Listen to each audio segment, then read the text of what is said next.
What if the weapon that made it possible to put American fighters over Berlin wasn't steel, fuel, or firepower, but paper? March 3, 1944. East Anglia, England. Lieutenant William Overstreet sat alone in his dim barracks.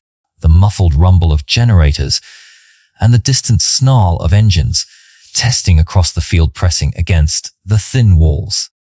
His hand shook slightly, not from fear, but from sleeplessness, as he wrote to his sweetheart in Virginia, "Tomorrow we are doing something they all swore could not be done.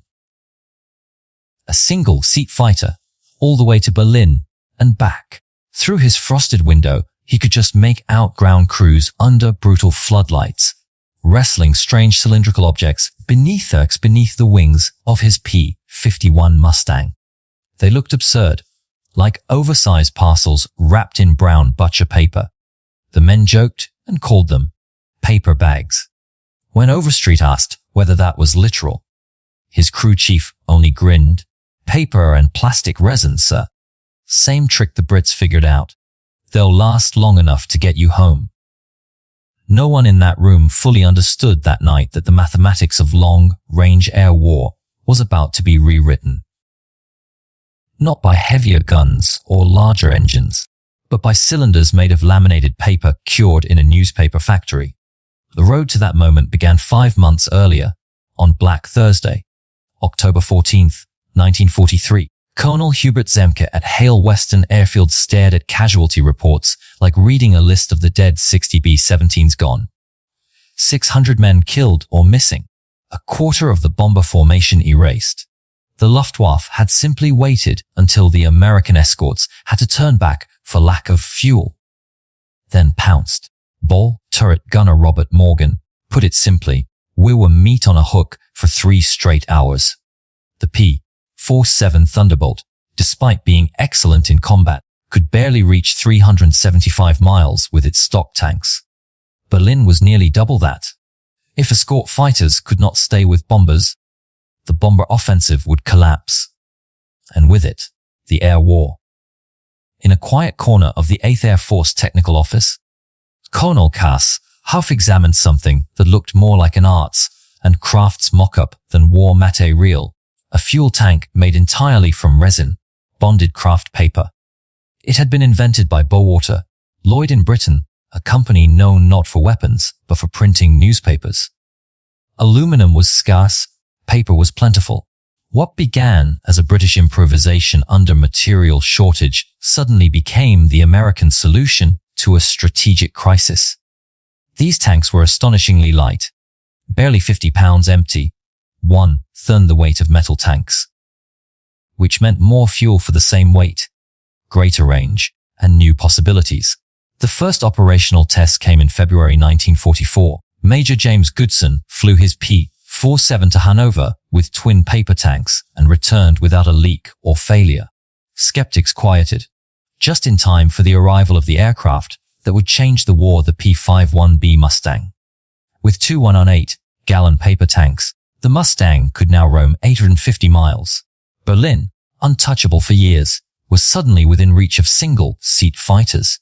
March 4, 1944, briefing room. Debden Airfield. A red line on the mission board cut straight from England into the center of the Reich. Silence. Then, one pilot whispered, "Berlin." Everyone in the room understood they were looking at a page of history before it was written.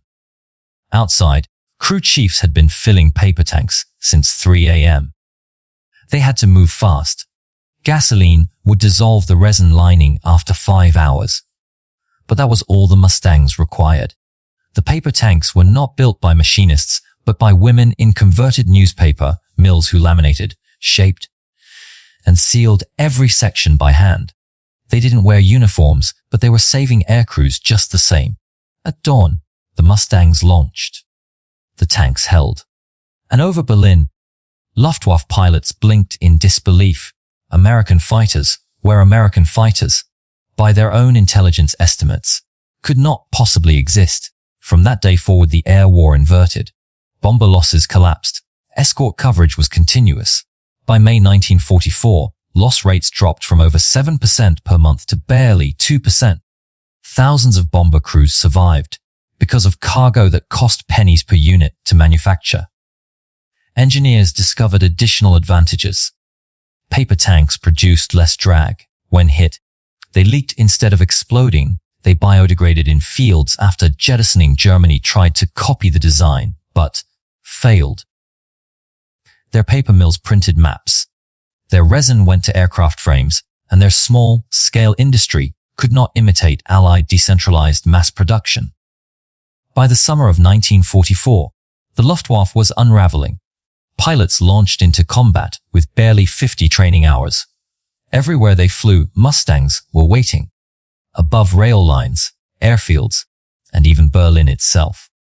American aces like Gabi Gabreski and Don Gentata flew mission after mission on paper tanks and swore by their reliability. By D-Day, the paper tank was everywhere. By the Battle of the Bulge, Mustangs were flying 4 sorties a day and rearming in under 20 minutes.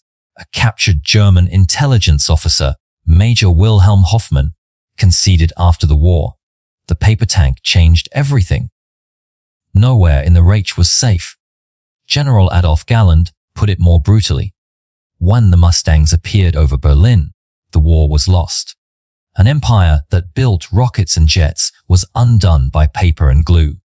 After the war, the legacy of those tanks rippled outward. The lamination techniques became the basis of early composite engineering and eventually printed circuit boards. The same newspaper presses that once rolled out fuel tanks were later used to make television cabinets and aircraft components. Wing Commander Peter Brothers summarized it perfectly. The British invented the idea. The Americans mass-produced it. Together they brought the bombers to Berlin. More than 15,000 paper tanks vanished into European fields with the rain.